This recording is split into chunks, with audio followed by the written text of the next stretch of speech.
Allah Ta'ala fil Qur'anil Karim. A'udzu billahi minasy syaithanir rajim. Bismillahirrahmanirrahim. Innamal mu'minuna alladzina idza dzukirallah wajilat qulubuhum wa idza tuliyat 'alaihim ayatuhu zadatuhum imanan wa 'ala rabbihim yatawakkalun. Shadaqallahul azim. Masih semangat ya Pak? Ini masih Syawal kan ya? Raya Syawal ya? Iya. Kalau saya boleh berpantun di awal boleh kan ya? Kalau enggak saya pulang. Jangan sembung mancing ikan bawal. Pulangnya dimasakin ame potitin. Nah, mantep banget tuh, ikan bawal dimasakin ame potitin kan pulang. Berhubung ini masih suasana di bulan Syawal, saya mohon dimaafin lahir dan batin. Jadi masih suasana silaturahim.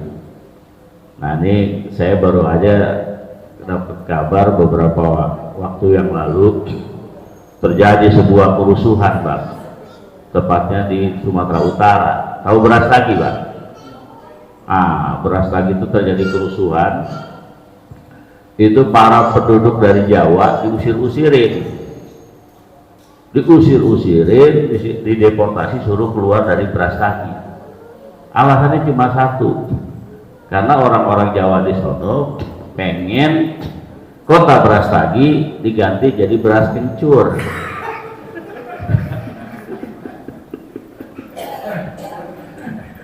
Marah orang-orang Medan gitu ya, orang-orang Brastagi.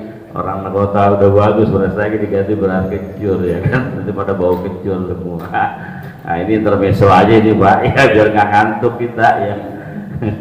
Ini hoak sebenarnya, Ustadz bawa hoak gitu. Ya kemarin yang lalu kita sudah sempat membicarakan mengenai identitas ya, identitas seorang Muslim pengikut Rasulullah. Nah sekarang kita meningkat kepada apa sih ini yang disebut ciri-ciri orang yang beriman, karena banyak ayat yang mengungkapkan tentang kita kalau mengaku beriman, ya kita beriman nih, semua juga beriman, tapi apa sih orang-orang beriman itu? Dalam satu ayat yang lain Allah berfirman, ya ayyuhalladzina amanu wal tanzur nafsum ma qaddamat lihat wattaqullah innallaha khabirum bima ta'malun. Jadi orang yang beriman itu dia punya planning sebenarnya. Dia punya planning, dia punya tujuan, dia punya sasaran dalam hidupnya, dia punya target dalam hidupnya. Maqad damat sedikot. Dia sudah berevaluasi di masa yang lalu, tapi dia setelah tobat dia punya planning mau kemana nih orang beriman nih. Nah ini target orang beriman dijelaskan di sini. Tujuan akhirnya adalah menghadap kepada Allah ya. Kemudian setelah menghadap kepada Allah dia mau kemana nih, mau ke surga atau mau ke neraka. Nah itu tujuannya. Maqad damat lihat. Jadi orang beriman sudah pasti tujuannya jelas. Kalau dia nggak punya tujuan beriman, perilakunya setiap hari nggak mengarah kepada tujuannya, jangan ngaku beriman gitu. Ini kita misalnya perokok nih, nanti perokok semua rata-rata ya ahli hisab. Iya. Pak, saya beriman, saya bisa masuk surga. Bisa. Emangnya di surga boleh ngerokok? Di surga mah ngapain aja bebas ya nggak Pak? Di surga ngapain aja bebas kalau kita punya tujuan di surga. Termasuk rokok, rokok juga ada. Cuman nyalainnya udah mampir ke neraka. Iya, apinya ada di neraka kan begitu. Iya, begitu ya. Artinya apa yang nggak ada di surga itu, karena jannah itu, apalagi udah masuk jannah tuh firdaus ada nanti ada pembahasannya lagi tuh tingkatan-tingkatannya. Jadi yang pertama, bila kita beriman itu tetapkan tujuan kita mau kemana. Oke, kita ingin menjadi orang sukses di dunia ini ya. Sukses itu bukan tujuan, maaf nih bapak-bapak semua ini. Sukses itu hanya sebuah perjalanan, ya kan? Sukses itu hanya sebuah perjalanan, bukan tujuan akhir. Tujuan akhir kita adalah madhotillah, mencapai keridhaan Allah biar kita masuk kepada Jannatun Naim, masuk kepada surganya Allah. Percuma kita sukses kalau Allah nggak ridho, ya kan? Percuma kalau kita kaya raya, kita berhasil secara materi, tapi banyak orang yang dikecewakan sama kita sehingga Allah tidak ridho. Nah, ini tujuannya ada yang salah itu kalau begini. Ya, tujuannya ada yang salah. Madhotillah seperti yang saya ungkapkan kemarin, fadla binallahi wa ridwan. Jadi kita mencari rezeki Allah di mana-mana, tapi tetap kita mencapai ridho Allah. Makanya kesuksesan itu bukanlah sebuah tujuan, dia hanya sebuah perjalanan. Tujuan akhir tadi, maqad damat lihat. Kita merencanakan ini semua Allah ridho, tapi untuk kita mencapai surganya Allah karena keridoannya. Karena bagi seorang muslim, ini ayat kursi yang mengatakan, apabila kita dengan keridoan kita bersepakat nih, saya bersepakat misalnya dengan Ustadz, dengan Ketua DKM Pak Ustadz Edi, atau dengan Bang Maji di Ustadz Maji, atau dengan jamaah sekalian, kita bersepakat karena ridho sama Allah. Itu ada pihak ketiga yang ikut langsung gitu. Karena kejujuran kita, keikhlasan kita, saya bersepakat ingin bertransaksi, entah jual beli, entah bermuamalah, kita sama-sama ridho. Itu jelas ada Allah di situ, pihak ketiga. Tapi salah satu di antara kita berkhianat, pertama kali yang akan ditinggalkan, yang meninggalkan kita adalah Allah. Allah tidak akan bertanggung jawab kalau di antara kita berkhianat. Makanya tatkala kita bekerja sama, tatkala kita melakukan jual beli, kesepakatan, hadirkan Allah di situ sebagai pihak ketiga. Itu madhotillah. Nah, di dalam surah yang lain, surah Al-Anfal, disebutkan tuh ciri-ciri orang yang beriman itu sebenarnya apa, Bapak? Ini pada ngantuk, mau dilanjut nih? Kalau nggak saya pulang nih. Ya. Ganti Mas Mencur. Dalam surah Al-Anfal dikatakan, innamal mu'minuna allazina idza dzikirallah. Yang pertama itu, sesungguhnya orang yang beriman itu apabila dia berzikir dengan nama-nama Allah, wajilat qulubuhum, dia bergetar hatinya. Makanya tatkala kita hadirkan nih, saya dengan Ustaz Edi sepakatan kita hadirkan nama Allah bagi kita bersaksi, kita berjuang, kita berjual beli, insya Allah karena Allah langsung bergetar tuh hati kita, karena Allah sudah masuk dalam raga kita, dalam hati kita, sehingga kita melakukan sebagai refleks bergetar hati kita.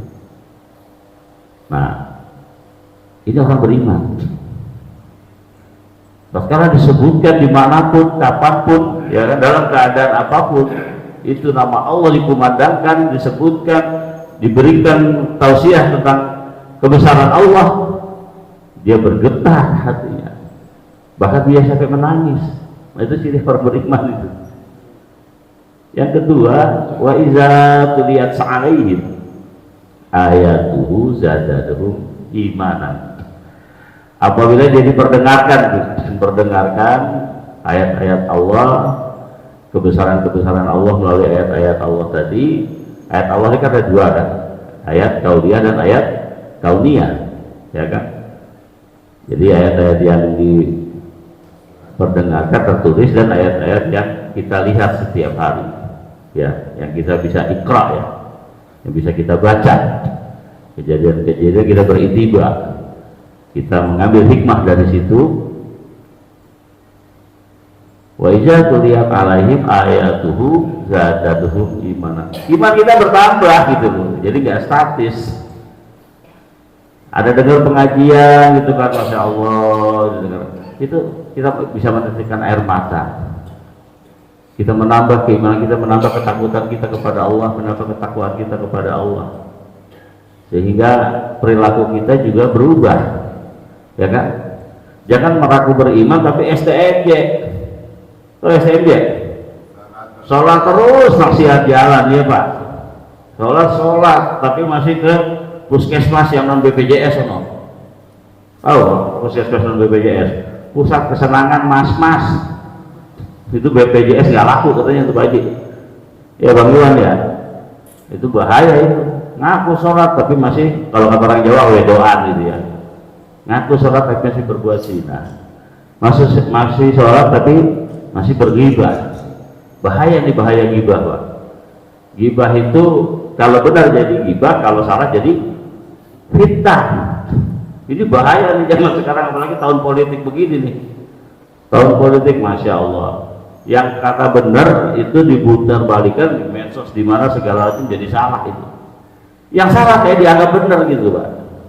Nah ini bahaya, karena ghibah itu, kalau bahayanya ghibah itu kalau benar dia jadi ghibah, kalau salah dia akan menjadi fitnah. Satu-satunya jalan apa? Kita bertabayun, ya kan?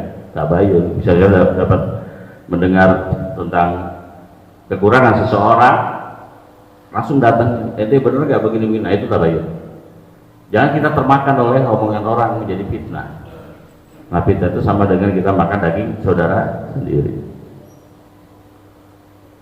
Jadi orang yang beriman itu yaitu mendengar ayat Allah, bergetar hatinya, kemudian dia bisa bertambah imannya, dan hanya kepada Allah dia bertawakal. Ala rabbihim yatawakkalun. Cuma kepada Allah bertawakal, bergantungnya hanya pada Allah. Makanya kita semua ini wajib bersyukur karena masih kita berada di majelis yang mulia ini, dan ini menambah mengasah keimanan kita. Jadi Bapak Ibu yang ada, ibu-ibu juga ya, alhamdulillah ya Bu, rajin Bu ngaji di mari Bu, kalau perlu bawa anaknya ke sini, ya kan? Ya, jadi kita bisa saling bertausiah, saling memberikan contoh. Hanya ini yang bisa saya sampaikan Bapak Ibu, lebih kurangnya saya mohon maaf apabila ada kata-kata yang kasar, karena saya bukan makhluk halus ini, iya kan? Pulang ke rumah ketemu buaya, nah, nggak jadi saya pulang tadi makan buaya saya ini. Billahi taufiq wal hidayah. Assalamualaikum warahmatullahi wabarakatuh. Waalaikumsalam warahmatullahi wabarakatuh. Alhamdulillah, dan terima kasih kami ucapkan kepada Guru kita Al-Ustaz Bapak Asep Salwani yang telah menyampaikan materi yang berkaitan dengan ciri-ciri orang yang beriman. Demikianlah Bapak Ibu hadirin, tausiah kita pada pagi hari ini mudah-mudahan berguna dan bermanfaat buat kita semua. Marilah kita tutup dengan doa yang insya Allah disampaikan oleh Ustaz Bapak Darmaji. Al-Fatihah. A'udzubillahi minasyaitonir rajim. Bismillahirrahmanirrahim. Alhamdulillahi rabbil alamin, arrahmanir rahim, maliki yaumiddin. Iyyaka na'budu wa iyyaka nasta'in. Ihdinas siratal mustaqim, siratal ladzina an'amta 'alaihim ghairil maghdubi 'alaihim waladdallin. Amin. Wa'fu 'anna ya karim, waghfir lana ya rahim, ya arhamar rahimin irhamna, ya arhamar rahimin irhamna, ya arhamar rahimin irhamna. Allahumma bihaqqil Fatihah, bi syarril Fatihah, وبكرامة الفاتحة وبالموجة الفاتحة افتح لنا يا أبواب الخير واختم لنا بالخير واجعلنا من أهل الخير واجعلنا عاملين من أهل الخير. اللهم نسألك علما نافعا وعملا متقبلا ورزقا طيبا دعواهم بها وتحيتهم بها سلام وآخر دعواهم الحمد لله رب العالمين.